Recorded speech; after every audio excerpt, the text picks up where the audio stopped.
اعوذ باللہ من الشیطان الرجیم بسم اللہ الرحمن الرحیم اللہم صلی علی سیدنا مولانا محمد وعلی آل محمد وعطرتہ بعدد کل مال و ملت۔ ناظرین محترم السلام علیکم ورحمۃ اللہ وبرکاتہ۔ میں ہوں آپ کا میزبان شوکت اویسی اور پروگرام استخارہ آپ دیکھ رہے ہیں، سن رہے ہیں، اور پروگرام کے حوالے سے آپ کے علم میں ہے کہ آپ کی کالز پر مبنی یہ پروگرام ہے۔ آپ زندگی کی کسی بھی مشکل کا شکار ہیں، ہمیں کال کیجئے، روحانی قرآنی وظائف کے ذریعے آپ کی تشفی کی جائے گی، آپ کی رہنمائی کی جائے گی۔ میرے ساتھ تشریف فرما ہے آج دو ممتاز و محترم علماء کرام کے جو ہمارے استخارہ پروگرام کا مستقل حصہ ہیں، آپ انہیں بارہا دیکھتے رہتے ہیں۔ میرے ساتھ تشریف فرما ہے پہلے ہمارے مہمان حضرت علامہ عبداللہ ثاقب صاحب۔ السلام علیکم۔ وعلیکم السلام ورحمۃ اللہ وبرکاتہ۔ علامہ صاحب خیریت سے؟ الحمدللہ، آپ خیریت سے؟ اللہ کا بڑا احسان۔ دوسرے ہمارے ساتھ تشریف فرما ہے ممتاز و محترم عالم دین کہ یقیناً جن سے پیار کرنے والوں کی ایک بڑی تعداد ہے، جناب حضرت علامہ مفتی قیصر شہزاد نعیمی صاحب۔ السلام علیکم۔ وعلیکم السلام ورحمۃ اللہ۔ خیریت سے؟ اللہ نبی کا احسان۔ گرمی تو نہیں لگ رہی آپ کو؟ موسم کی شدت ہے، پھر ہر جگہ محسوس ہوتی ہے، پر یہاں تھوڑی زیادہ لگ رہی ہے۔ یہاں زیادہ لگ رہی ہے، چلیں۔ اچھا ناظرین محترم، پروگرام میں کال کیجئے اور زندگی کی کسی بھی مشکل کا شکار ہوں۔ میں بارہا کہتا ہوں کہ ہماری زندگی میں صبح سے لے کے شام تک بہت سارے مسائل، مشکلات، تکالیف اور پریشانیاں آتی رہتی ہیں، لیکن ان تکالیف و پریشانیوں کا ہرگز یہ مطلب نہیں ہے کہ ہم ہمت چھوڑ دیں یا مایوس ہو جائیں یا اپنے آپ کو جو ہے ان پریشانیوں کا شکار کرتے ہوئے مزید ڈپریشن میں چلے جائیں۔ ایسا بالکل بھی نہیں ہے۔ اگر زندگی میں کوئی مشکل ہے، کوئی پریشانی ہے، روزگار کا مسئلہ ہے، کہیں قرض کا مسئلہ ہے، کہیں مقدمات کا سامنا ہے، کہیں کسی کی شادی کا مسئلہ ہے، کہیں کسی کے اولاد نہیں ہوتی، بہت سارے مسائل ہیں، یہ ہماری زندگی کے ساتھ جڑے ہوئے ہیں۔ تو ان سب مسائل و مشکلات سے ان کو اپنے آپ کو ان مشکلات کے حوالے کر دینا اس کا حل نہیں ہے، بلکہ اللہ کی بارگاہ میں رجوع جو ہے اور اللہ کی بارگاہ میں جا کے آہوزاری جو ہے اور اللہ کی بارگاہ میں گڑ گڑا کر دعائیں کرنے سے یقیناً ہماری مشکلات حل ہو سکتی ہیں۔ اچھا، پھر ان مشکلات سے بچنے کے لیے، ان سے دور رہنے کے لیے ہمارے اکابرین نے، ہمارے اجداد نے، مشائخ اعظام نے، علماء کرام نے مختلف وظائف بتائے۔ تو اگر ان وظائف کا سہارا لیا جائے، نماز اور قرآن کی پابندی کی جائے، تو کوئی وجہ نہیں ہے کہ مشکل یا تو یکسر ختم ہو جائے یا پھر کم از کم اس مشکل کی شدت جو ہے اس میں کمی آ جائے۔ تو یہ ساری چیزیں ممکنات میں سے ہیں۔ جب بھی کسی ایسی مشکل میں آپ آ جائیں، کسی بھی مشکل میں آ جائیں، کسی بھی تکلیف میں آ جائیں، تو سب سے پہلے میرا مشورہ یہ ہے کہ قرآن و نماز کو اپنے گھر میں لے آئیے، اپنے آفس میں قرآن کو لے آئیے، نماز کو لے آئیے، اپنے گھر میں لے آئیے، اپنی فیملی میں نماز اور قرآن کو لے آئیے۔ مشکلات انشاءاللہ آہستہ آہستہ آپ کی زندگی سے چھٹ جائیں گی، دور ہو جائیں گی۔ حضور قبلہ حضرت حافظ عبداللہ ثاقب صاحب کیا فرماتے ہیں کہ جو باتیں میں نے کی، ایک تو یہ ہے کہ مشکلات زندگی میں آ گئی، آپ نے یکسر اپنے ہاتھ پیر ڈھیلے چھوڑ دیے اور آپ ڈپریشن میں چلے گئے کہ اب کیا ہوگا، کل کیا ہوگا۔ وہ لا خوف علیہم ولا هم یحزنون کا جو معاملہ ہے کہ جو ذکر و اذکار کی کیفیت میں رہتا ہے اس کو کل کا بھی خوف نہیں ہے اور حزن و ملال بھی نہیں ہے کہ کل کیا ہوا۔ کیا فرماتے ہیں کہ یہ چیزیں کیا ہماری زندگی میں لازم و ملزوم نہیں ہیں؟ بسم اللہ الرحمن الرحیم۔ بحیثیت مسلمان دیکھیں، ہماری زندگی کا جو مقصد ہے قرآن مجید نے اس کو مبہم نہیں رکھا، بڑا واضح کر کے بیان کیا ہے کہ انسان جو ہے وما خلقت الجن والانس الا لیعبدون، اور عبادت جو ہے وہ بھی صرف نماز اور روزہ، حج، زکوٰۃ، صدقہ و خیرات تک محدود نہیں، صحیح، بلکہ ہر کام جو اللہ کے اور اس کے پیارے نبی صلی اللہ تعالیٰ علیہ وسلم کے حکم کے مطابق کیا جائے وہ عبادت ہے۔ جب انسان اپنے زندگی کے مقصد کو سمجھ لیتا ہے اور پھر اس مقصد کو پورا کرنے میں لگ جاتا ہے تو پھر قرآن مجید ہماری رہنمائی کرتا ہے کہ الا بذکر اللہ تطمئن القلوب، کہ تمہارے لیے دلوں کا اطمینان جو ہے وہ اللہ کے ذکر میں ہے، اور اللہ کا ذکر قرآن ہے۔ اللہ کا ذکر جو ہے وہ پیارے نبی صلی اللہ تعالیٰ علیہ وسلم نے قرآن مجید فرقان حمید کو قرار دیا ہے۔ اب جب انسان قرآن مجید سے جڑ جاتا ہے تو پھر دیکھیے حضرت مولا کائنات علی المرتضیٰ شیر خدا کرم اللہ تعالی وجہ الکریم، آپ کا یہ قول مبارک ہماری رہنمائی کرتا ہے۔ آپ فرماتے ہیں جب میں چاہتا ہوں کہ میں اللہ سے ہم کلام ہوں تو میں نماز پڑھتا ہوں، اور جب میں چاہتا ہوں کہ میرا اللہ مجھ سے ہم کلام ہو میں قرآن پڑھتا ہوں۔ گویا قرآن اللہ سے انسان کو کنیکٹ کر دیتا ہے۔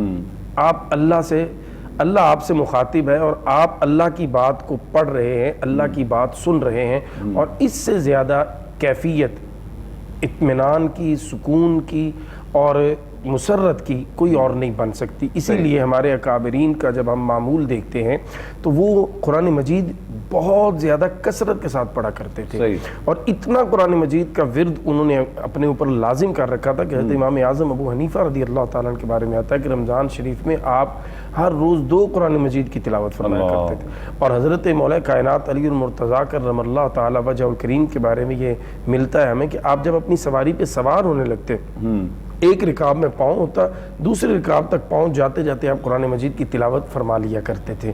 یعنی اس قدر ویسے جی میں اس پہ عرض کرتا ہوں، یہ سوال بالکل لوگ یہ سوال کرتے ہیں یہ جینوئن کہ یار یہ کیسے ممکن یہ ہے؟ جینوئن سوال ہے. دیکھیے قرآن مجید، لیکن میں یہ سمجھتا ہوں کہ یہ ممکن ہے. میں عرض کرتا ہوں قرآن مجید برہان رشید جو ہے اس نے ہمیں بڑا کیٹاگوریکل کچھ چیزیں کر کے بتائی ہیں. مثال کے طور پر حضرت عزیر علیہ السلام کا واقعہ ہے اور اصحاب کہف کا واقعہ ہے. وہ 309 سال سوئے رہے اصحاب کہف. حضرت عزیر علیہ السلام 100 سال تک سوئے رہے. جب اٹھے اللہ نے پوچھا ٹائم کتنا ہوا، انہوں نے کہا کہ لبثت یوما او بعض یوم، آدھا دن یا ایک دن. اچھا اب ان کے لیے وہ آدھا دن اور ایک دن ہے، لیکن حقیقت میں وہ کتنا ٹائم گزر گیا ہے. تو یہ اللہ کی قدرت ہے کہ بعض بندوں کے لیے اللہ تعالیٰ ٹائم جو ہے اس کو سمیٹ دیتا ہے، اس کو روک دیتا ہے، اور قرآن مجید ہماری اس پہ تائید کرتا ہے. صحیح. قبلہ مفتی صاحب کیا فرماتے ہیں کہ میں نے تو یہ سنا ہے، دیکھا ہے، میرا مشاہدہ ہے، تجربہ ہے کہ جس دل میں اللہ کی یاد آ جاتی ہے، جو دل اللہ اللہ اللہ اللہ کرنے لگ جاتا ہے، میں نہیں سمجھتا کہ اس میں پھر کوئی خوف آ سکتا ہے. آپ کیا فرماتے ہیں؟ بسم اللہ الرحمن الرحیم. الصلاۃ والسلام علیک یا سیدی یا رسول اللہ وعلی آلک و اصحابک یا سیدی یا حبیب اللہ. بہت اچھی گفتگو فرمائی علامہ عبداللہ ثاقب صاحب نے خدا کے ذکر کے بارے میں. دلوں کا اطمینان، چین، سکون اللہ کے ذکر میں ہے. آپ نے جو سوال فرمایا، قرآن پاک میں ارشاد ہے فَاذْكُرُونِي أَذْكُرْكُمْ. اللہ فرماتا ہے تم مجھے یاد کرو، میں تمہیں یاد کروں گا. تو کتنا خوش نصیب ہوگا وہ بندہ جس کو اللہ عز و جل یاد فرما رہا ہوگا. یہ وہی ہے جس کو خدا کو یاد کرنے کی توفیق ملے گی تو اللہ اس کو یاد کرے گا. ایک حدیث مبارکہ جس کا مفہوم ہے کہ میرا بندہ جب مجھے تنہائی میں یاد کرتا ہے تو اسے اپنی شان کے مطابق تنہائی میں یاد کرتا ہوں. میرا ایک بندہ مجھے محفل میں، مجلس میں بیٹھ کے یاد کرتا ہے تو میں بھی اسے فرشتوں کی محفل میں جو ہے وہ یاد کرتا ہوں. تو الغرض جیسے میرا بندہ میری طرف چل کے آتا ہے تو اللہ فرماتا ہے کہ میں اس کی طرف دوڑ کے جاتا ہوں. تو یہ تو ہمیں ڈیپینڈ کرتا ہے، ہمارے پہ ڈیپینڈ کرتا ہے کہ ہم کتنا اپنے دل کو اللہ کی یاد سے تازہ رکھتے ہیں، اپنی زبان کو اللہ کی یاد سے تر رکھتے ہیں کہ اللہ بھی ہمارا ذکر جو ہے وہ عرش اعلیٰ پہ فرماتا ہے. اور ذکر کی جب بات ہو رہی ہے تو ذکر میں صرف اللہ اللہ کرنا ہی نہیں ہے، اللہ کا نام لے کر ذکر کرنا یہ بھی ذکر خداوندی ہے. قرآن پاک میں اللہ تعالیٰ نے نماز کو بھی اپنا ذکر قرار فرمایا ہے. اقیم الصلاۃ لذکری، نماز قائم کرو میری یاد کے لیے. تو نماز بھی اللہ کی یاد ہے. دلوں کا سکون، علامہ صاحب بیان فرما رہے تھے، تو دلوں کا سکون اگر نماز پڑھنے سے بھی سکون میسر آنا شروع ہو جائے، اور ہو جاتا ہے، ایک وقت آتا ہے کہ انسان نماز کا پابند ہو جاتا ہے تو اسے پھر نماز سے راحت ملتی ہے، نماز سے سکون ملتا ہے. تو یہ بھی وہی مرتبہ ہے جس کے بارے میں علامہ صاحب نے اشارہ فرمایا کہ الا بذکر اللہ تطمئن القلوب. یہ بھی اللہ کی یاد ہے، یہ بھی اللہ کا ذکر ہے، اسے پڑھنے سے بھی دلوں کو سکون ملتا ہے. اور جسے مبارکہ میں ہے کہ نبی پاک صلی اللہ علیہ وسلم سے پوچھا گیا مال احسان، احسان کیا ہے؟ تو آپ نے فرمایا کہ ان تعبد اللہ کأنک تراہ فإن لم تکن تراہ فإنہ یراک.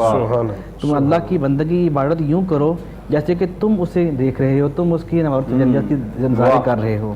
اگر تم میں یہ کیپیبلٹی نہیں ہے، تم میں یہ صلاحیت نہیں ہے، تو کم از کم ایسا احساس کر لو کہ اللہ تمہیں دیکھ رہا ہے. اب جب ہماری نماز میں اس طرح کا سکون، اس طرح کا تخیل، اس طرح کی ہماری جو ہے وہ رکت ہم پہ طاری ہوگی، اس طرح کی ہماری کیفیت ہوگی، تو پھر وہ نماز جو ہے ہمارے لیے سکون کا باعث بنے گی. پھر وہ نماز ایسی نماز ہوگی جس کے بندہ واقعی اپنے رب سے ہم کلام ہوگا، اپنے رب کے انوار و تجلیات کی زیارت کرتا ہوگا. اور نماز کو قوت کا ذریعہ قرار دیا گیا ہے. وَاسْتَعِینُوا بِالصَّبْرِ وَالصَّلَاةِ. مصیبتوں میں، دکھوں میں، غموں میں اللہ فرماتا ہے کہ وَاسْتَعِینُوا بِالصَّبْرِ وَالصَّلَاةِ، ایک صبر سے مدد طلب کرو اور نماز سے مدد کرو. صحیح. یہ دونوں قوتیں ہیں. بالکل صحیح. ان سے قوت ملتی ہے. بالکل. اگر مصیبتیں کم نہیں ہوتی تو مصیبتوں میں صبر آ جانا یہ بھی رب کی توفیق سے ہے. میں نے یہ دیکھا ہے مفتی صاحب، علامہ صاحب آپ بھی میری بات کی تائید کریں گے، دیکھا بھی ہے اور تجربہ بھی ہے، میرا مشاہدہ بھی ہے کہ کالر کو شامل کر لیتے ہیں. السلام علیکم. السلام علیکم. السلام علیکم. غالباً کال ڈراپ ہو گئی ہے. میرا مشاہدہ یہ رہا ہے, تجربہ یہ رہا ہے کہ کوئی کسی مشکل میں اگر بندہ گرفتار ہے نا, دیکھا ہے میں نے کہ اگر وہ, اب یہ ڈیپینڈ کرتا ہے کہ آپ کو اپنی مشکل کتنی بڑی لگتی ہے, قرض میں مبتلا ہیں, کسی مقدمے کا سامنا ہے, کسی اور امتحان میں کامیابی کے چکر میں ہے, یا جاب کی تلاش میں ہے. تو میں نے یہ دیکھا ہے کہ بندہ بہت زیادہ دن نہیں, مہینہ بھر جو ہے وہ تہجد کی طرف چلا جائے تو کرم کے آثار پیدا ہونا شروع ہو جاتے ہیں. تو یہ سب کچھ ہونے کے بعد بھی نا بندہ پھر بھی نہیں سمجھتا, پھر بھی دور بھاگتا ہے. تو کیا فرماتے ہیں, ہمارے ایک دوست بھی مجھے کال کر رہے تھے, ویزا کے لیے بڑے پریشان ہیں بیچارے. تو میں نے ان کو یہی مشورہ دیا, میں نے کہا بھائی سب سے پہلے تو نماز کتنی پڑھتے ہو یہ بتاؤ. کہنے لگے جی بس پڑھ لیتا ہوں, کبھی فجر رہ جاتی ہے کبھی. میں نے کہا پھر رہ جاتی ہے تو پھر اللہ سے پھر وہ توقع بھی نہ رکھو نا, جتنی آپ کی بڑی آپ کا ایم ہے تو اللہ سے پھر آپ ویسی لگاؤ بھی پیدا کرو, ویسا وہاں پہ رجوع بھی کرو. تو نماز اور وہ قرآن اور تہجد کا میں نے انہیں بتایا. آپ کیا فرماتے ہیں کہ ویزا کے لیے پریشان ہے, وہ ویزا ذرا بڑے ملک کا ہے, تو کیا پڑھیں ایسا کہ ان کا سلسلہ بن جائے اور ویزا مل جائے؟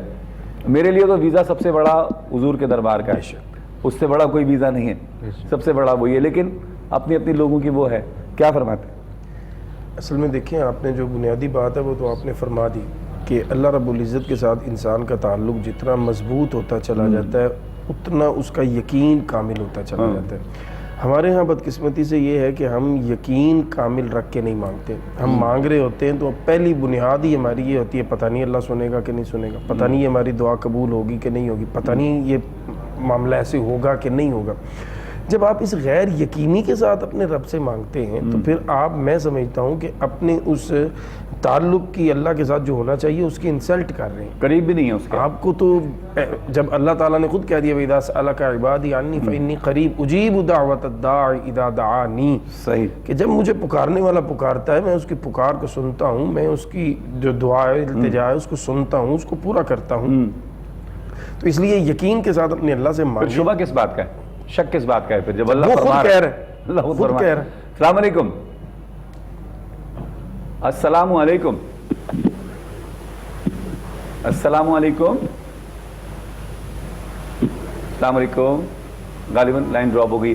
اچھا وظیفہ آپ بتائیں گے, وظیفہ آپ سے پوچھنا ہے ہم نے کہ وہ کون سا وظیفہ, کیا پڑھے, مجھے بتائیے ذرا اس حوالے سے کیا پڑھے ہوں. پڑھنے کے لیے دیکھیے, ایک تو اگر یہ باہر کے ملک جانا چاہ رہے ہیں اور لازم ہے ان کا جانا, تو اس کے لیے یہ اللہ رب العزت کی بارگاہ میں دعا کریں. اور اللہ رب العزت کی بارگاہ میں دعا کرتے ہوئے یہ درود شریف, کیونکہ درود شریف ایک ایسا عمل ہے جس کے بعد آپ اللہ سے جو بھی مانگتے ہیں اللہ آپ کو ضرور دیتا ہے. تو درود شریف کی کثرت کریں اور استغفار کریں, اور اللہ رب العزت کے ساتھ یقین کامل کے ساتھ یہ دعا کریں. اچھا یہ ہوتا ہے بعض دفعہ ایسے ہے, جو آپ نے شروع میں بات کی نا, وہ یہ ہوتا ہے کہ جب اللہ تعالیٰ سن لیتا ہے نا پھر روٹین بدل جاتی ہے.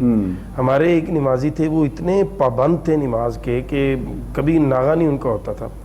اچھا وہ بعد میں پتہ چلا, انکشاف ہوا کہ ان کی یہ روٹین ساری تھی کسی ملازمت کے لیے, اچھی جاب کے لیے, کسی ایمبیسی میں ان کو جاب چاہیے تھی, جاب مل گئی. اس کے بعد وہ ایسا گئے, خیال رزق کا ہے, رازق کا کچھ خیال نہیں. جب وہاں بیماریاں لگیں, وہاں سے وہ کنڈم ہو کے نکلے, پھر آ گئے دوبارہ, اور پہچانے نہیں جاتے تھے کہ یہ وہی شخص ہے. یعنی جب اللہ کے ساتھ جڑا ہوا تھا تو ایک کیفیت ہی اور تھی, چہرے کا اور اس کے جسم کا, اس کی باڈی لینگویج بالکل الگ تھی. اور لیکن جب وہ چھوڑ کے اللہ کو, اس نے سمجھا کہ مجھے مل گیا جو میں چاہ رہا تھا, لیکن اس کو یہ وہ بھول گیا کہ دائمی تبھی ملے گا جب اپنے خالق کے ساتھ آپ کا تعلق دائمی رہے. درود پاک کی کثرت کریں. درود پاک کی بالکل ٹھیک ہے.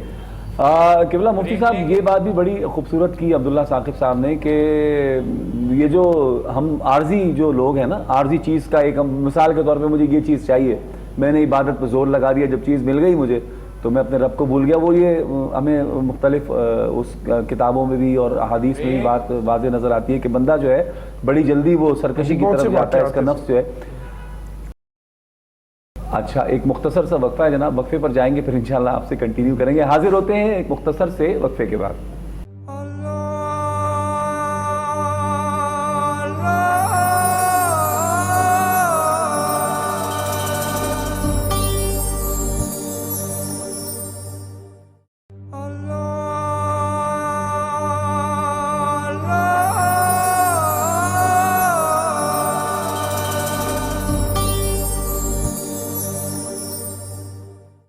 خوش آمدید ناظرین محترم، پروگرام استخارہ، اور میرے ساتھ تشریف فرمائے حافظ علامہ عبداللہ ثاقب صاحب اور حضرت علامہ مفتی قیصر شہزاد نعیمی صاحب۔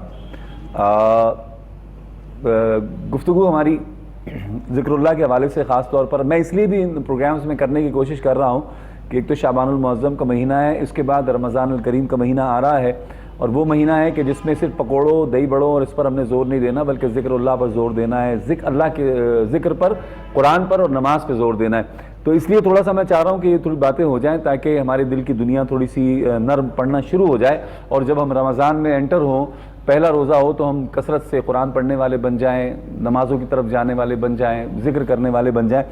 حضور قبلہ مفتی صاحب، مولا علی کا فرمان ہمارے سامنے، آپ نے فرمایا میں عبادت اس لیے نہیں کرتا کہ مجھے جنت مل جائے گی، لالچ ہوگا، دوزخ سے ڈر کے میں عبادت نہیں کرتا کہ یہ دوزخ کے ڈر سے عبادت ہوگی، میں تو عبادت اس لیے کرتا ہوں کہ اللہ رب الجلال کی جو ذات ہے وہ اس لائق ہے کہ اس کی عبادت کی جائے۔ تو کیا فرماتے ہیں اگر ہم بھی یہ سوچ رکھ کے کریں تو کتنا کرم ہو ہمارے اوپر؟ دیکھیں جی، ہر بندے کے جو ایمان کی کیفیت ہے وہ ایک جیسی نہیں ہوتی۔ یقیناً جنت اور دوزخ کا ذکر قرآن مجید میں ہے، موجود ہے، بارہا مرتبہ ہے، اور جنت کو حاصل کرنے کی خواہش اور دعا کا ذکر بھی ہے۔ تو یہ اچھے اعمال پہ جزا کے طور پر جو ہے وہ جنت اللہ تعالیٰ عطا فرمائے گا، اور برے اعمال پہ سزا کے طور پہ جہنم میں جو ہے وہ پھینکا جائے گا۔ تو جنت کی طلب کرنا، جہنم سے پناہ مانگنا، یہ ہمیں تعلیمات نبی صلی اللہ علیہ وسلم میں جو ہے وہ فرمایا گیا ہے۔ نہیں مفتی صاحب، مولا علی کرم اللہ وجہ الکریم کا ایک اپنا جو ہے وہ ایمانی کیفیت ہے کہ ان کا ایمان اس لیول کا ہے کہ میں یہی عرض کرنا چاہ رہا ہوں، قطع کلامی کی معافی بھی چاہتا ہوں، میں یہی عرض کرنا چاہ رہا ہوں کہ اگر ہماری زندگی میں جو ہم لالچ کے تحت کرتے ہیں نا، سورہ یاسین پڑھ لو تو روزی میں پڑھ لو، تو سورہ واقعہ پڑھ لو، تو سورہ مزمل پڑھ لو، ہم انہی چکروں سے نہیں نکلتے باہر۔ کیا ہی اچھا ہو کہ اس مالک کو سمجھتے ہوئے کہ یار وہ کیسا کریم ہے، اگر وہ سوچ رکھ کے کریں گے تو میرا خیال ہے ساری چیزیں مل جائیں گی۔ بالکل، جیسے کہ اپنے وقفے پہ جانے سے پہلے آپ بات کر رہے تھے کہ ہم بعض اوقات اپنے کسی کام کے لیے، لالچ کے لیے اللہ کی عبادت اور وظیفہ یا قرآن کی تلاوت کرتے ہیں، اور وہ کام جب مل جاتا ہے تو ہم وہ عبادت اور وہ بندگی چھوڑ دیتے ہیں۔ یہ یقیناً ہمارے اندر جو انسان کے اندر گھٹیا پن ہے اس کی طرف ایک نشانی ہے اس چیز کی، اور اللہ کی بندگی، اللہ کی عبادت کرتے رہنا۔ اور جیسے کہ علامہ صاحب نے بیان فرمایا تھا کہ اللہ تعالیٰ نے انسان کی تخلیق کا جہاں مقصد بیان فرمایا ہے وہ تو یہی بیان فرمایا ہے، وَمَا خَلَقْتُ الْجِنَّ وَالْإِنسَ إِلَّا لِيَعْبُدُونَ، اور یہ بھی فرمایا کہ خَلَقَ الْمَوْتَ وَالْحَيَاةَ لِيَبْلُوَكُمْ أَيُّكُمْ أَحْسَنُ عَمَلًا۔ اللہ تعالیٰ نے زندگی اور موت بھی اس لیے پیدا فرمائی کہ دیکھیں کہ تم میں سے کون زیادہ اچھے عمل کرنے والا ہے۔ تو اعمال کا دار و مدار جو ہے وہ نیتوں پر ہے، جو جس بات کی طرف آپ اشارہ فرما رہے تھے۔ نبی پاک صلی اللہ علیہ وسلم کی طویل حدیث مبارکہ ہے، انما الاعمال بالنیات، کہ اعمال کا دار و مدار جو ہے وہ نیتوں پر ہے۔ وانما لکل امرئ ما نویٰ، ہر شخص کے لیے وہی ہے جس کی وہ نیت کرتا ہے۔ صحیح۔ اور طویل حدیث کے آخر میں اللہ تعالیٰ نبی صلی اللہ علیہ وسلم فرماتے ہیں کہ جس نے کوئی ہجرت کی، نیک عمل کیا، اس کا مقصد اگر اس میں جو ہے وہ من کانت ہجرتہ الی اللہ ورسولہ، اللہ اور اس کے رسول کے لیے ہجرت کی یا نیک عمل کیا تو وہ ان کو پالے گا۔ ومن کانت ہجرتہ للدنیا یصیبھا او امرأۃ ینکحھا، کسی نے دنیا کے لیے ہجرت کی تو اس دنیا مل جائے گی، کسی خاتون کو حاصل کرنے کے لیے کسی نے ہجرت کی تو وہ خاتون اس سے مل جائے گی۔ لہٰذا جو اعمال پہ ثواب کا دار و مدار ہے وہ نیتوں پر ہے، اور میں یہ سمجھتا ہوں کہ نیت جو ہے یہ دل کے ارادے کا نام ہے، اور یہ دل کے ارادے کا معاملہ بندے اور اللہ کے درمیان ہوتا ہے۔ لہٰذا بعض اوقات ہم کسی بندے پہ جو ہے وہ بے دہانی میں، یا ایسے ہی بعض اوقات ہمارے ہاں رواج بن چکا ہے کہ وہ بندہ نماز پڑھ رہا ہو کبھی تو ہم کہتے ہیں دیکھیں جی دکھلاوے کے لیے پڑھ رہا ہے۔ میں سمجھتا ہوں کہ ہم نے اس کا دل چیر کے تو نہیں دیکھا کہ وہ دکھلاوے کے لیے پڑھ رہا ہے یا اللہ کی رضا کے لیے پڑھ رہا ہے۔ ہمیں یہ اختیار حاصل نہیں ہے کہ ہم کسی پہ بدگمانی کریں۔ ظن المؤمنین خیرا، حدیث مبارکہ میں آتا ہے کہ ہمیں جو گمان کرنے کا حکم ہے وہ اچھا گمان رکھنے کا حکم ہے۔ اگر وہ غلط کر رہا ہے تو اللہ تعالیٰ جانتا ہے، اگر وہ ٹھیک کر رہا ہے ہم اس کے بارے میں بدگمانی کر رہے ہیں تو ہم گناہگار ہو رہے ہیں۔ ہمیں اچھا ہی گمان رکھنا چاہیے، اب نیت ہماری ٹھیک ہونی چاہیے۔ یہ بات یہ ہے کہ ہمارے اعمال جو ہے ان کی نیت اچھی ہونی چاہیے۔ اور اس میں اور حدیث مبارکہ پیش کروں گا کہ ایک صحابی رسول جو ہے وہ مسجد نبی کے باہر انہوں نے جو ہے وہ ایک میخ لگا دی کہ کوئی جو ہے وہ صاحب آئیں گے تو وہ اس کے ساتھ سواری مار لیں گے اور نماز پڑھنے کے لیے ان کی سواری محفوظ ہو جائے گی. دوسرے آئے تو انہوں نے اسے اکھاڑ دیا کہ کوئی رات کے اندھیرے میں کسی کے پاؤں کو ٹھوکر لگے گی تو وہ گر نہ جائیں, یا نبینا صحابی بھی آتے ہیں ان کے پاؤں کو ٹھوکر نہ لگ جائے. جب نبی پاک صلی اللہ علیہ وسلم سے یہ واقعہ بیان کیا گیا آپ نے دونوں نے ٹھیک کیا, دونوں کی نیت ٹھیک تھی. تو اعمال پہ جو جزا اور ثواب ہے اس کا دارمدار نیتوں پر ہے, اور نیت ہماری ٹھیک ہونی چاہیے. جی صحیح. اللہ کرے جی اللہ پاک ہمیں اچھی نیتوں کے ساتھ اخلاص اور محبت کے ساتھ اللہ کی بارگاہ میں ہم پکارنے والے بن جائیں. آمین. اچھا قرآن مجید فرقان حمید, اب چونکہ آپ حافظ بھی ہیں اور اب رمضان کا مہینہ بھی آ گیا ہے قریب, تو ایک عام آدمی جو ہے وہ, میں تو اکثر ہی کہتا ہوں کہ بھائی ایک صفحہ پڑھ لو کم از کم روزانہ, عادت بنا لو قرآن کھولنے کی. بے شمار گھر ایسے ہیں میں نے دیکھے ہیں کہ مہینوں قرآن نہیں کھلتا وہاں پہ, یا اللہ ماشاءاللہ یاسین پڑھنی ہوگی تو کھول لیں گے, یا کوئی ایک آدھ دیکھیں یا سورہ یاسین, سورہ مزمل, سورہ واقعہ, اس کے ثواب اپنی جگہ, ان کی فضیلتیں برکتیں اپنی جگہ, لیکن قرآن کو شروع سے لے کر آخر تک پڑھنا, ختم قرآن کرنا, یہ ہمارے یہاں سے اب سلسلہ ختم ہوتا جا رہا ہے. ہمیں یہ فیس بک نے اور دیگر چیزوں نے لگا دیا ہے اس طرف کہ اتنی دفعہ یہ پڑھ لو, اتنی دفعہ یہ پڑھ لو, اتنی دفعہ یہ پڑھ لو. کیا فرماتے ہیں قرآن مکمل پڑھنا؟ اصل ہم نے شارٹ کٹ کے عادی ہیں من حیث القوم. ہم چاہتے ہیں کہ جلدی سے کام ہو جائے اور بڑے ایزی وے سے ہو جائے, کسی کٹھن اور کسی مشکل میں ہم نہ پڑھیں. قرآن مجید کی تلاوت جو ہے اس میں بیسیکلی دیکھیں ہم جو نہیں کرتے نا, اس کی وجہ یہ ہے کہ ہم نے ایک تو جو ایج تھی قرآن مجید سیکھنے کی وہ گنوا دی, قرآن مجید سیکھا نہیں پراپر. اچھا اب جب ہم قرآن مجید پڑھنے بیٹھتے ہیں تو ظاہر زبان میں روانی نہیں ہوتی, ہمیں مشکل محسوس ہوتا ہے. جب مشکل محسوس ہوتا ہے تو ہم ایک دن تو پڑھ لیتے ہیں, دوسرے دن پھر ہم کہتے ہیں کہ یار یہ تو بڑا مشکل کام ہے. تو میں اس میں گزارش یہ کروں گا کہ سیکھنے سکھانے کا عمل جو ہے اس میں کوئی شرم والی بات نہیں ہے. ابھی بھی کچھ نہیں گیا, اگر آپ کسی قاری صاحب کو, کسی امام صاحب کے سے رابطہ کر کے ٹائم لے کے ان سے ابھی بھی قرآن مجید سیکھنا شروع کر دیں تو آپ ود ان ڈیز بیسکس آپ جب سیکھ جائیں گے تو آپ انشاءاللہ خود روانی کے ساتھ قرآن مجید پڑھنے کی آپ کو اللہ صلاحیت دے دے گا. وَلَقَدْ يَسَّرْنَا الْقُرْآنَ لِلذِّكْرِ فَهَلْ مِن مُدَّكِرٍ. یہ تو قرآن خود کہتا ہے کہ میں نے, اللہ فرماتا ہے تمہارے لیے آسان کر دیا ہے, کوشش تو کرو تھوڑی سی. دوسری میری اس میں ریکویسٹ یہ ہوگی کہ جب آپ قرآن مجید پڑھتے ہیں تو کوشش کریں قرآن مجید کو ٹرانسلیشن ترجمے کے ساتھ پڑھیں, تاکہ آپ کو پتہ تو چلے آپ پڑھ کیا رہے ہیں. اچھا جب آپ کو پتہ چلے گا آپ کیا پڑھ رہے ہیں تو آپ کا انٹرسٹ ڈیولپ ہوگا, آپ کی دلچسپی بڑھے گی. کیوں؟ آپ کے سوالات کے جوابات آپ کو مل رہے ہوں گے, آپ کا ذہن جو ہے وہ الجھا ہوا جو ہے وہ سلجھتا چلا جائے گا, آپ کی خود بخود ایک اٹریکشن اور ایک قرآن مجید کے ساتھ آپ کا ایک مضبوط تعلق قائم ہو جائے گا. لیکن یہ تب ممکن ہوگا جب آپ یہ سمجھنے کی کوشش کریں گے کہ اللہ فرما کیا رہا ہے. اگر آپ عربی پڑھتے ہیں اس پر بھی نیکی ہے, رسول اللہ صلی اللہ تعالی علیہ وسلم کا فرمان موجود ہے کہ ایک حرف جو پڑھتا ہے اللہ اسے 10 نیکیاں عطا فرماتا ہے. اور میں نہیں کہتا الف لام میم ایک حرف ہے, الف الگ ہے, لام الگ ہے, میم الگ ہے, یعنی الف لام میم پڑھنے پہ 30 نیکیاں ہیں, برحق ہے. لیکن اگر آپ ترجمے کے ساتھ پڑھتے ہیں تو نیکیوں میں اضافہ ہو جاتا ہے. میسج تو پتہ چلے نا کیا. اور پھر جب آپ اس پہ عمل کی طرف جاتے ہیں تو یقیناً اس کی نیکیاں بھی بڑھ جاتی ہیں اور قرآن مجید سے آپ کا رشتہ جو ہے وہ بھی مضبوط ہوتا چلا جاتا ہے. جب آپ کو پتہ ہی نہیں ہوگا آپ عمل کی طرف نہیں جائیں گے. عمل کی طرف آپ تب جائیں گے جب آپ کو پتہ ہوگا کہ قرآن آپ سے کیا چاہتا ہے, اللہ آپ کو کیسا دیکھنا چاہتا ہے, اللہ آپ کو کدھر دیکھنا چاہتا ہے اور کدھر آپ کو نہیں دیکھنا چاہتا. یہ ساری چیزیں آپ کو تب پتہ چلیں گی جب آپ قرآن مجید کو ترجمے کے ساتھ پڑھیں گے. اور پھر یقین کریں کہ یہ وظائف پوچھنے کے لیے کالیں بھی نہیں آئیں گی. فَقُلْتُ اسْتَغْفِرُوا رَبَّكُمْ إِنَّهُ كَانَ غَفَّارًا يُرْسِلِ السَّمَاءَ عَلَيْكُمْ مِدْرَارًا وَيُمْدِدْكُمْ بِأَمْوَالٍ وَبَنِينَ وَيَجْعَلْ لَكُمْ جَنَّاتٍ وَيَجْعَلْ لَكُمْ أَنْهَارًا. جب آپ قرآن مجید سے جڑیں گے قرآن مجید آپ کے ہر مسئلے کا حل آپ کو دے گا, آپ کو ضرورت ہی نہیں پڑے گی کسی سے. ہاں یہ لیکن یہ ضرور میں کہوں گا کہ اس کا مطلب ہرگز یہ نہیں کہ آپ اکیلے ہی ماسٹر بننے چل پڑیں. ایک استاد کی ضرورت بہرحال آپ کو ہے جو آپ کو قرآن پڑھائے گا اور قرآن سے جوڑے گا, کڑی در کڑی آپ کو وہ رسول اللہ صلی اللہ علیہ وسلم کے فیض تک پہنچائے گا.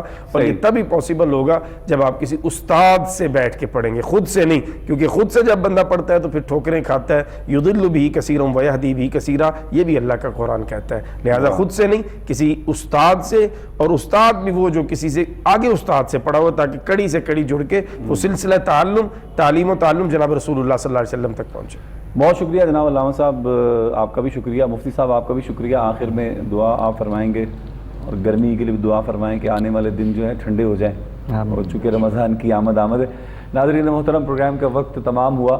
ساری گرمی بھی میں سمجھتا ہوں کہ موسم کی جو شدت ہے نا، سردی اور گرمی، یہ بھی اللہ کے ذکر سے اس میں بھی بڑا فائدہ ہوتا ہے۔ جو مستقل ذاکرین ہیں، کثرت سے ذکر کرنے والے، خدا کی قسم انہیں پتہ ہی نہیں ہوتا سردی کیا ہے اور گرمی کیا ہے۔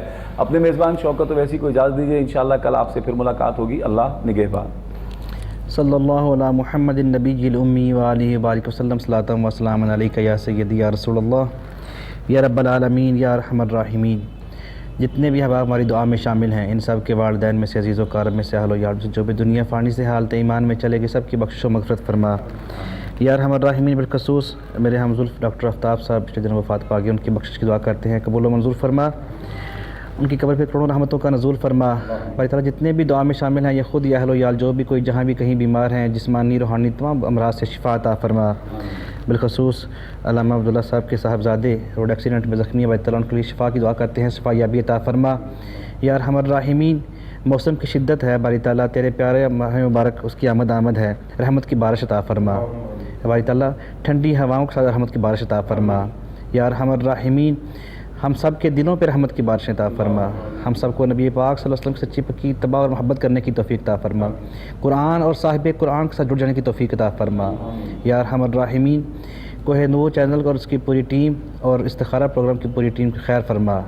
باری تعالیٰ جو احباب آج پروگرام میں کال کرتے رہے، ان کی کال ہم تک نہیں پہنچ سکی، جن جن مسائل میں پریشانیاں مبتلا، سب کی باری تعالیٰ خیر فرما، اول خیر آخر خیر ظاہر خیر وانت ارحم الراحمین۔ صلی اللہ تعالیٰ علی رسول خیر خلقہ محمد و آلہ وصحبہ اجمعین۔